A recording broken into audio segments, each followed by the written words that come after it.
enfrentam, que é a negligência. A negligência na ceia do Senhor. A ceia do Senhor tem sido negligenciada pela igreja de Deus. E quando negligenciamos a ceia do Senhor, por deixarmos de participar, ou participando de modo indigno, nós pecamos contra Deus. Nós pecamos contra o nosso Senhor. Então, abra sua Bíblia em 1 Coríntios, capítulo de número 11.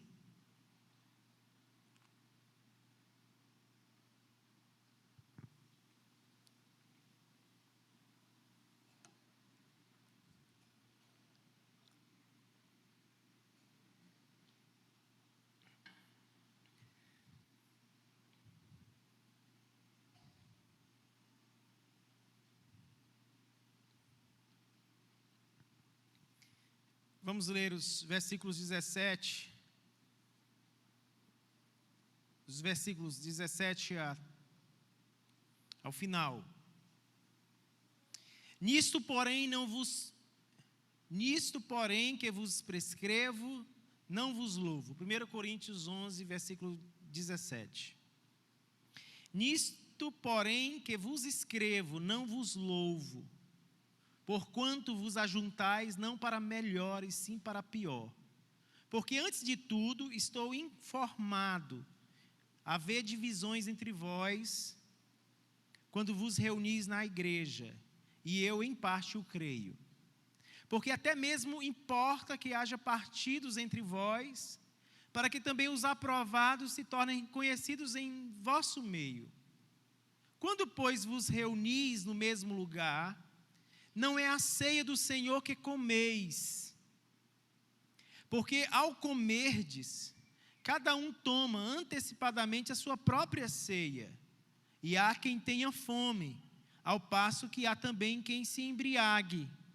Não tendes porventura casas onde comer e beber? Ou menosprezais a igreja de Deus e envergonhais o que nada tem?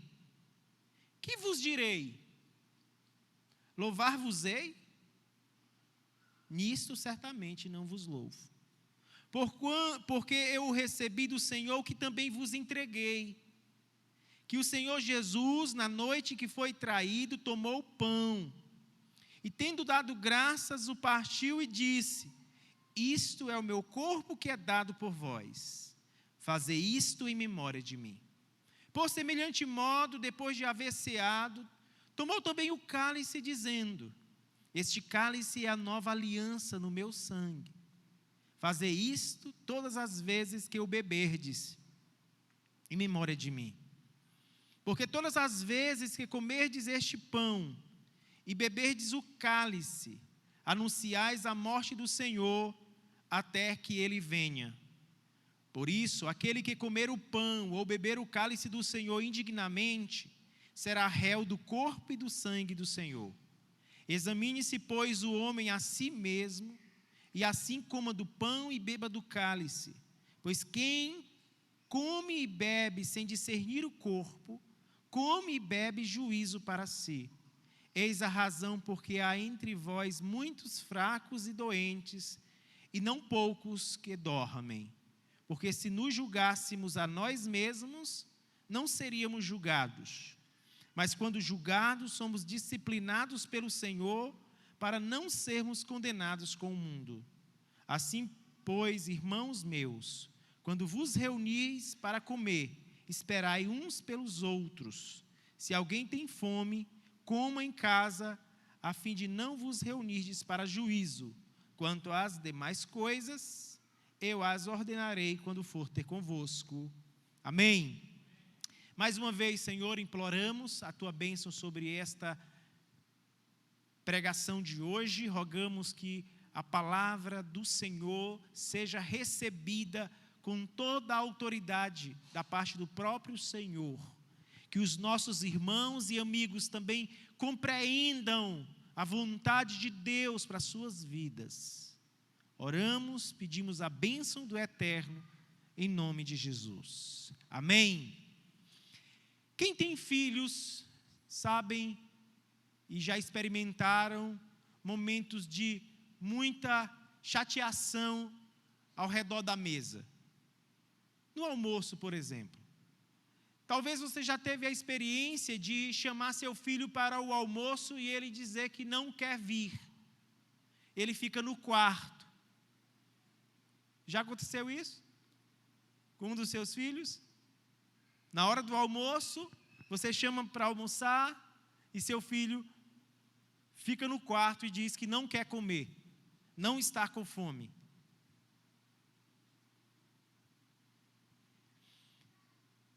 Quando ele deixa de vir à mesa, costumeiramente negligenciando o momento com a sua família, ele está pecando, porque ele está deixando de participar da comunhão com a família biológica. Então, quem está me ouvindo aqui, que gosta de comer na hora que der na telha, eu quero dizer para você, comida não é apenas comida. Comida é um elemento que conecta com a comunhão, seja na igreja, seja no nosso próprio lar. Talvez você esteja inclusive sofrendo, porque seu filho não quer mais participar com os demais irmãos à mesa. Talvez porque eles brigaram e brigaram feio. E eles então não querem vir para estarem juntos. Isso é muito triste para os pais. Os pais choram, os pais sofrem. Porque o que os pais querem é comunhão, é amizade, é relacionamento saudável. Pois bem, na igreja não temos uma mãe, na igreja temos um pai. Quem nos gera na igreja é o nosso pai, e ele gera por meio da palavra. Então, esse mesmo pai de todos nós, ele tem o prazer de convidá-los à mesa, para estarmos juntos em comunhão. E quando nós negligenciamos a mesa do Senhor, é contra Deus que pecamos. Irmãos, a ceia do Senhor é um presente gracioso de Deus para a sua igreja. É inclusive um dos elementos de graça, tá? É um dos elementos que fazem toda a diferença na vida do cristão, que nós chamamos de meios de graça, a ceia do Senhor.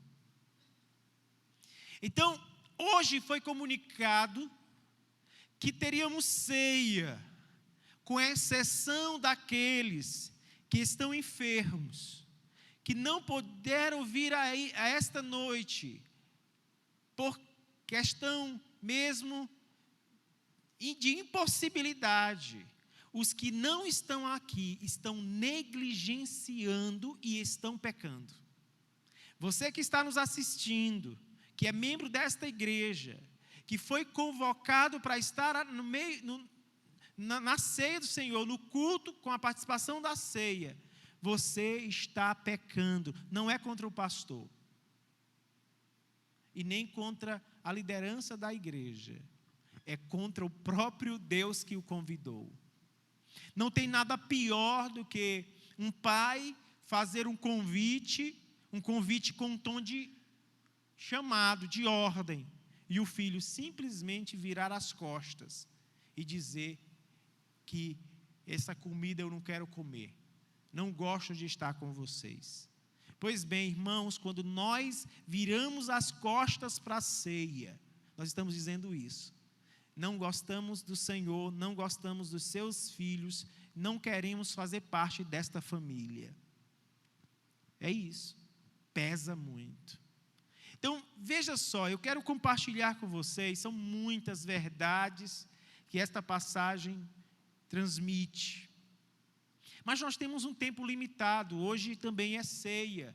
Então eu quero começar, talvez eu não termine, e até mude de assunto na próxima pregação. E se eu fizer isso, eu voltarei no momento oportuno para dar continuidade a esses detalhes da ceia. Mas deixa eu reconstruir com vocês, em primeiro lugar, eu quero reconstruir com vocês o contexto histórico, reconstruir a história da ceia do Senhor. Pensem no tema, a ceia como um elemento de comunhão.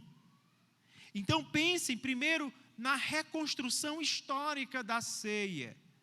Quem já ouviu e quem já leu sabe que há dois modos de reconstruirmos a reunião da ceia lá na igreja em Corinto. O primeiro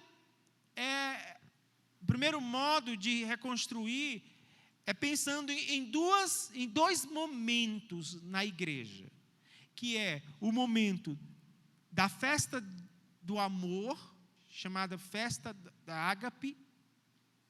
do ágape, e depois uma solenidade. Tá? Nós temos uma festa do amor que envolve comida. Pensando no nosso contexto, assim, nossa cultura alimentar, nós diríamos, é um arroz com feijão e carne, tá? Muita panelada, feijoada, ali. E o povo comendo, e o povo bebendo. E ali, aqueles mais pobres, que não tinham o que comer em casa, ou que tinham comida simples, agora poderiam ter acesso às comidas melhores, que os ricos traziam. Então, pelo menos uma vez na semana, o pobre comia como o rico, porque os ricos traziam comidas finas, e na igreja não havia pobre nem rico, todo mundo comia como uma família. E logo depois, a ceia. Outro modo de reconstruir a história da ceia é uma só festa. Os intérpretes, estou fazendo aqui apresentando duas posições, uns dizendo que eram duas festas em separado, e outros dizendo que era uma festa só. Tá? Uma festa só. É difícil fazer essa divisão, dizer que eram duas festas ou uma festa só, mas precisamos confiar na história, e a história parece conduzir-nos exatamente para duas festas, um momento mais de comida mesmo, e um outro momento para a liturgia, para o culto, para o momento da ceia, para o momento da palavra, uma vez que houve um momento de alimento, de comida antes da ceia.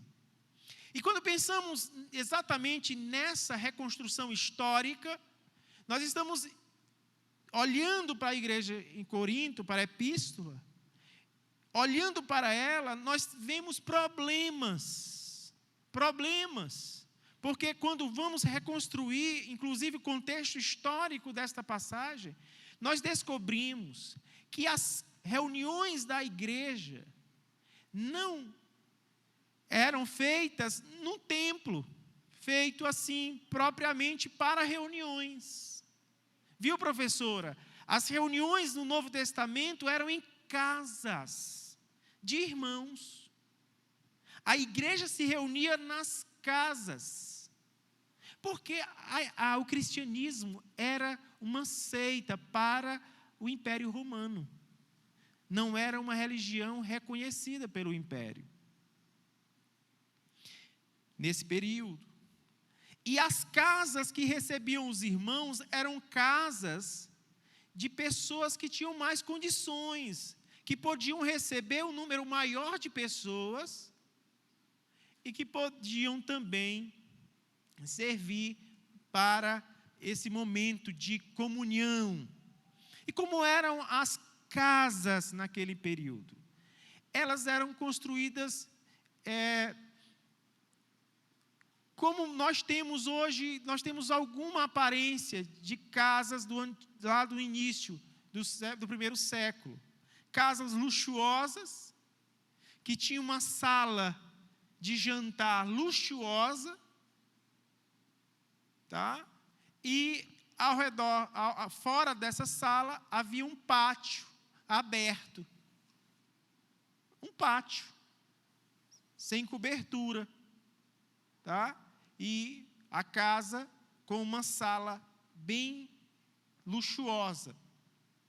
Então, o que estava acontecendo na igreja de Corinto?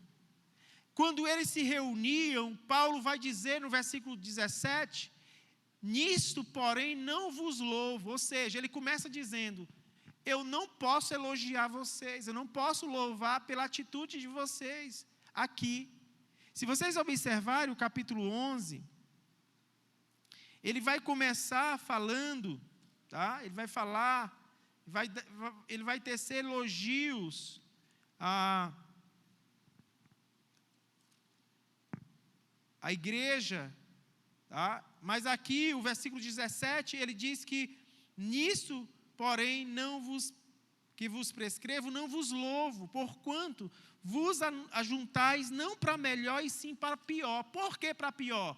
Porque ceia é comunhão. Ceia não é divisão. Na ceia não pode haver a distinção entre pobre e rico. Na igreja não pode haver esse tratamento desigual. Os ricos na sala luxuosa e os pobres no pátio. Na sala luxuosa, comidas finas. No pátio, as sobras da sala luxuosa para os irmãos mais pobres. Paulo diz, não posso elogiar vocês, porque quando vocês se reúnem para pecar. Porque a reunião do culto é para comunhão. E inclusive a festa do amor. É para comunhão. Então, quando o pobre vinha, ele vinha sem comida. Porque ele não tinha comida suficiente para trazer. O texto diz que há uns que comem, outros que estão com fome. Veja onde temos aqui, capítulo 11. Veja, o texto diz, versículo 21, porque ao comerdes, cada um toma antecipadamente a sua própria ceia, e há quem tenha fome, ao passo que também há quem se embriague. Veja, nós temos comida, temos bebida, nessa festa na igreja de Corinto, na sala luxuosa, os crentes mais abastados estão lá, mas os pobres estão fora da sala, esperando as sobras ou com uma comida menos fina, tá? Paulo diz, não, reunião do povo de Deus é para comunhão e não para divisão. Não posso louvar vocês por isso. Então, aqui, nós precisamos nos lembrar que esta reunião, ela era mais do que meramente de confraternização. Aqui tinha a ver com a comunicação das verdades do Evangelho na prática. Como o Evangelho pode unir pessoas de todas as classes sociais. Como o Evangelho pode derrubar muros que separavam gentios e judeus. Como o Evangelho pode nivelar o povo de Deus. Irmãos, as pessoas mais simples que são desta igreja, elas precisam se sentir bem, como eu tenho ouvido alguns dizendo que se sentem bem, por serem daqui. Mas eu também tenho ouvido gente dizendo que não se sente bem, talvez com complexo de inferioridade, que também não deve ser, não está certo. Mas às vezes, as nossas panelinhas tem afastado os irmãos de uma comunhão mais plena uns com os outros. E nisso não podemos também louvá-los, porque nisso estamos nos reunindo para pior e não para melhor.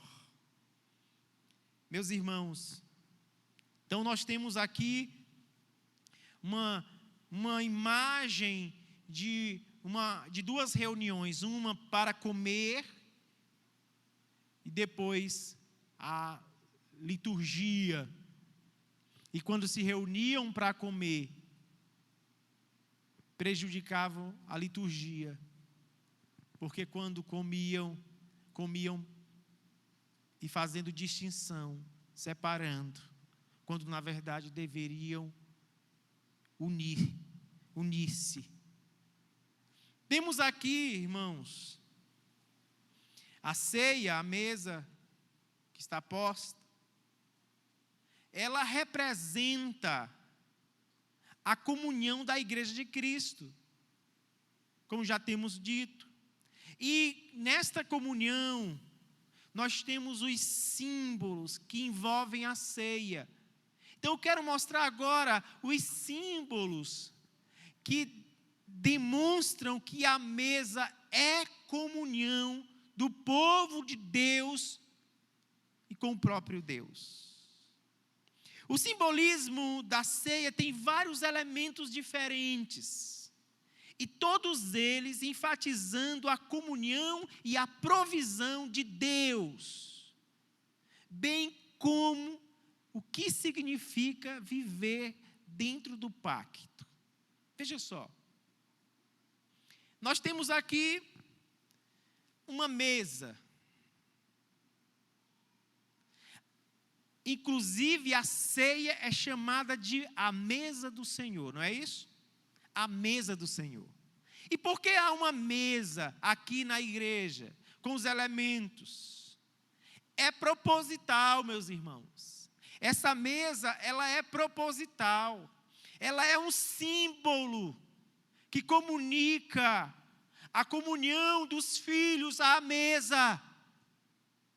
A ceia do Senhor envolve uma mesa em si. Esse elemento é tão importante que o próprio sacramento é confundido com a mesa. 1 Coríntios 10, 21, por favor. Diz que, porque ao comerdes, cada um toma antecipadamente sua própria ceia, e há quem tenha fome, ao passo que também há quem se embriague. Falando aqui de comida, falando aqui de bebida. E nós precisamos perceber que essas comidas, elas eram colocadas à mesa. E essa mesa simboliza nosso lugar na família de Deus. Irmãos, na sua casa tem quantas cadeiras à mesa? São a quantidade dos seus filhos, ou talvez uma sobrando um pouquinho, não é? Todos têm seu lugar à mesa, não é isso? Meus filhos costumam marcar seus lugares, tá? Um fica de um lado do papai, o outro fica do lado da mamãe, o outro fica na frente do papai. E quando um senta no lugar do outro, eles começam a dizer, sai do meu lugar. Assim na sua casa? Pois, irmãos, nessas briguinhas que a gente se irrita como pais, que não é para ficar brigando, até nessas briguinhas eles estão comunicando o lugar deles à mesa. Meus irmãos, minhas irmãs, a mesa ela simboliza nosso lugar na família de Deus. Nosso lugar na família de Deus, quando nós deixamos de participar da ceia, nós estamos desprezando a família de Deus. Nós estamos dizendo que não queremos ser desta família. Não importa esta família, não importa essa comunhão. E se você não quer comunhão agora, como você quer morar com Deus amanhã? Deus não mora sozinho, Deus não é solitário. Deus nunca planejou viver solitariamente, de modo solitário. Deus planejou comunhão com o seu povo. Foi por isso que Ele nos criou, para ter comunhão conosco e nós com Ele. Então, precisamos nos lembrar que a mesa simboliza nosso lugar na família de Deus. E o fato de que o Senhor nos ama como Pai e supre todas as nossas necessidades. Irmãos, a ceia, a mesa do Senhor, ela comunica que tudo que precisamos para estar na presença de Deus e permanecer para sempre, já foi providenciado em Cristo Jesus. Talvez você talvez imagine, pastor, o que eu posso fazer para entrar na presença de Deus, para ir para o céu? Tudo que você precisava fazer para garantir uma entrada com Deus, Cristo já conquistou em teu lugar. Agora você precisa viver em obediência, como gratidão pela obra de Cristo. Mas nada do que você fizer pode garantir uma passagem para lá. Mas ainda que não garanta, a obediência ela é necessária para uma vida de comunhão e de santidade. Aqui, senhores, nós precisamos nos lembrar que o Senhor é nosso Pai e Ele supre todas as nossas necessidades. Essa mesa do Senhor, ela retrata seus filhos assentados como membros de sua família, e Deus falando como Pai a todos nós. Por isso que você que ainda não foi batizado, precisa desejar o batismo, precisa participar conosco da mesa, porque a mesa é Deus dizendo: venha meu filho, tudo que você precisava, eu já conquistei para você. E você não precisa ter medo, nem mesmo a morte, porque depois da morte, tudo que precisamos depois da morte já foi providenciado, e a ceia comunica isso.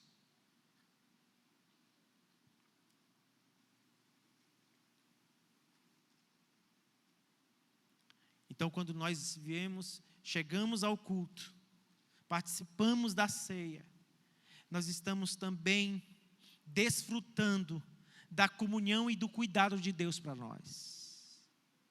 Nunca mais deixe de vir à mesa do Senhor, nunca mais deixe de vir à ceia por bobagens.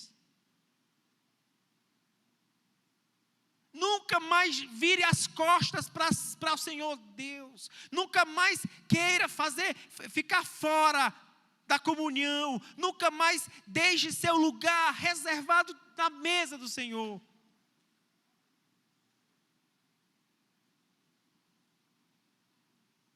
Há um segundo elemento, símbolo: o pão e o vinho. O pão e o vinho, partido e derramado. Pão partido, vinho derramado. O que eles simbolizam? O corpo partido e o sangue derramado de Cristo, como nossa comida e bebida espiritual, ou espirituais.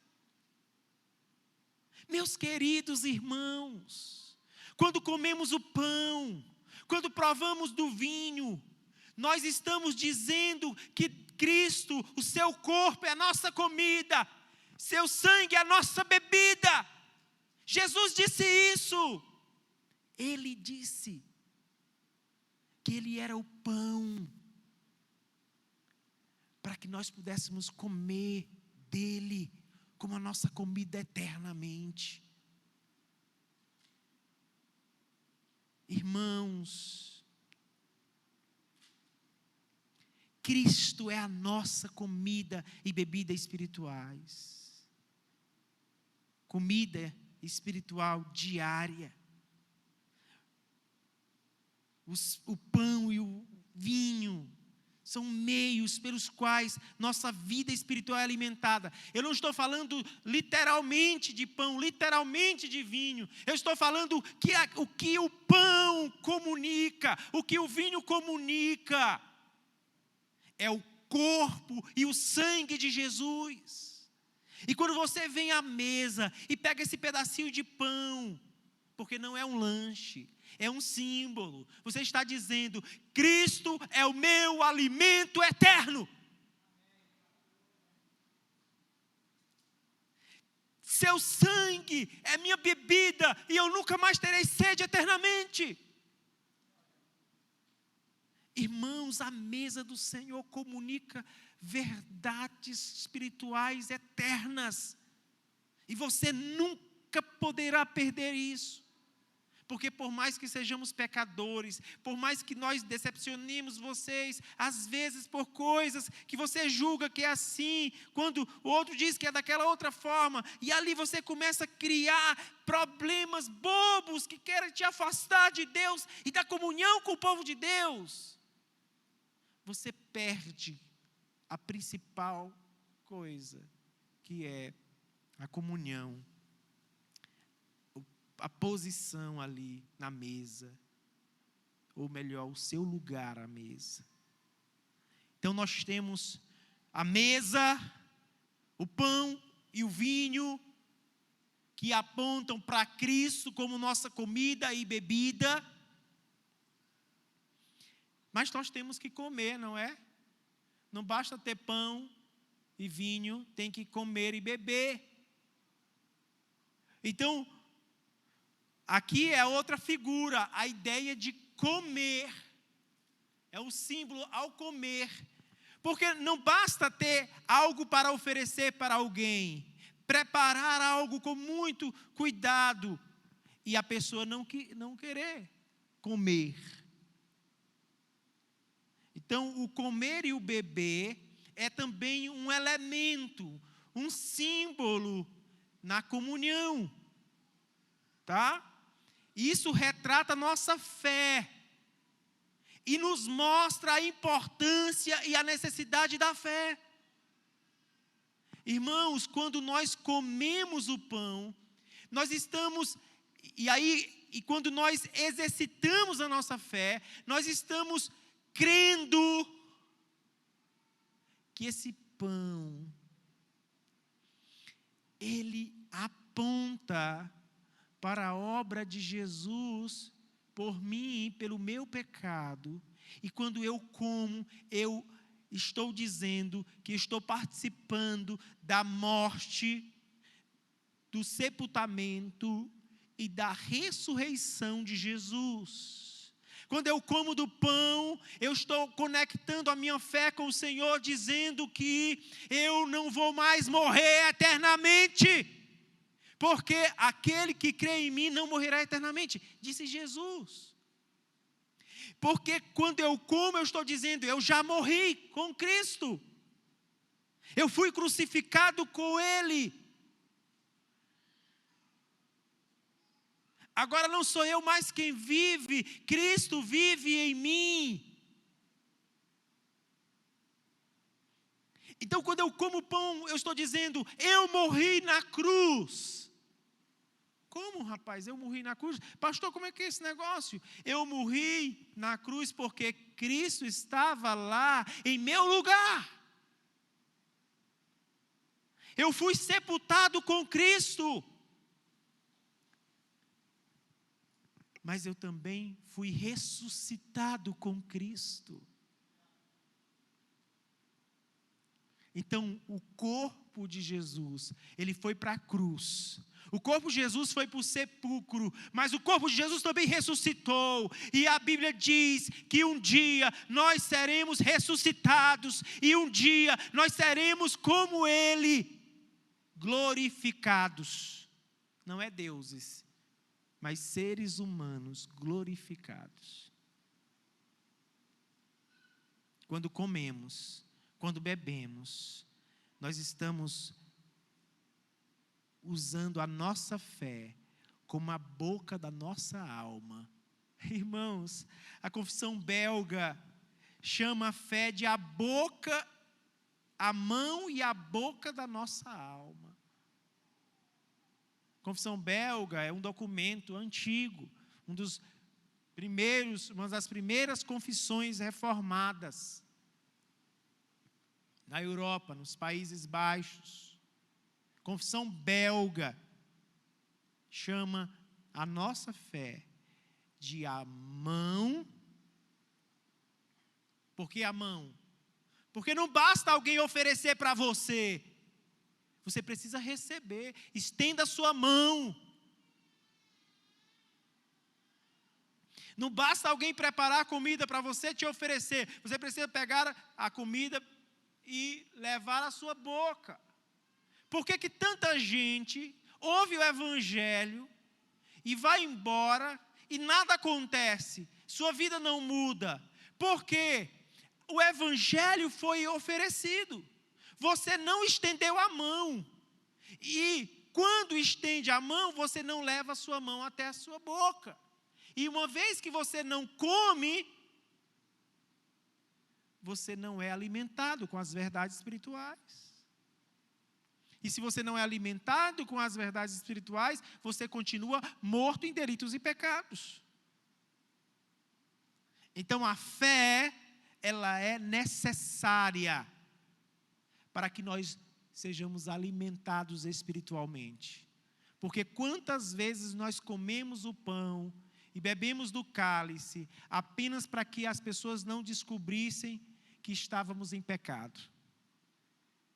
Tenha certeza que pessoas comem apenas para esconder seus pecados, porque se deixar de comer, aí os diáconos vão comunicar aos pastores. Estou pensando aqui hipoteticamente, estou falando nem dessa igreja, estou falando hipoteticamente. Porque, quando eu digo hipoteticamente, é porque não há ninguém que aconteceu algo para nós necessariamente, tá? Mas é algo hipotético, mas que acontece. Elas deixam de comer. E quando elas deixam de comer, os diáconos comunicam e o pastor então começa a perguntar o que está acontecendo. Que é o certo, Deus querendo cuidar de você e você fugindo. Então você come, bebe, juízo para si mesmo, e aí você finge que está tudo bem. Ninguém mexe com você, mas você está comendo juízo, porque você não está usando a sua fé para alimentar a sua alma. Então tenham cuidado, irmãos, tenhamos cuidado. Nós podemos estar comendo e bebendo juízo e não comunhão. Não comunhão. Precisamos nos lembrar que a fé é a mão e a boca da nossa alma. Portanto, irmãos e irmãs, comamos do pão e bebamos do cálice, e pela fé sejamos alimentados por Cristo. Desfrutemos deste lugar na família de Deus. Desfrutemos desta comunhão. Como está boa a nossa conversa, eu vou parar por aqui. Vou deixar para que a gente possa desejar conhecer um pouco mais. Tem tanta coisa para a gente conversar aqui, irmãos. Tem tantas verdades importantes para esta igreja. Mas, pelo menos, eu gostaria de lembrar a vocês que, quando nos reunimos, temos que nos reunir para melhorar e não para piorar. Quando estamos na ceia do Senhor, nós estamos participando da comunhão com Deus e com a família de Deus. E que a mesa é o nosso lugar com os nossos irmãos, é o nosso lugar na família de Deus. Que o pão e o cálice é Cristo alimentando o nosso corpo e nossa alma.